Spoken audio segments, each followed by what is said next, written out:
Hello दोस्तों, आज हमारे पास ये टाटा की टियागो गाड़ी आई है डीजल। इसमें कुछ है ना इंजन साइड से आवाज आ रही है, जिसको हम चेक करने जा रहे हैं। हमारे साथ में हमारे सीनियर टेक्नीशियन है। ये देखिए, हम गाड़ी को स्टार्ट कर रहे हैं। तो शाहरुख भाई, ये किस चीज़ की आवाज़ है? इंजेक्टर की आवाज़ है। इंजेक्टर से आवाज़ है, जिसको कि हम खोल के रिपेयर करते हैं। इसके इंजेक्टर लीकेज हो रहे हैं।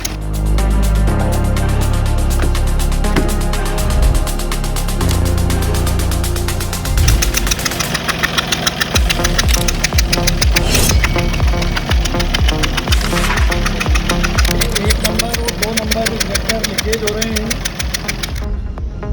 ये देखिए दोस्तों, हमने इंजेक्टर खोल लिए हैं। इंजेक्टर लीक हो जा रहे हैं। इंजेक्टर बहुत ही वर्स्ट कंडीशन में निकला है, पूरा अंदर से जल गया है। और ये इसका सेकंड नंबर वाला इंजेक्टर है। दोस्तों, ये हमने इंजेक्टर का काम इसका कर दिया है। और आपको गाड़ी स्टार्ट करके इसका हम साउंड सुनाते हैं। गाड़ी का आप साउंड सुनिएगा। जैसी न्यू कंडीशन में थी वैसे ही हमने इसको कर दी। ये सुनिए आप, इसका साउंड एकदम नॉर्मल जो गाड़ी का साउंड होता है वैसे ही साउंड इसका हो चुका है।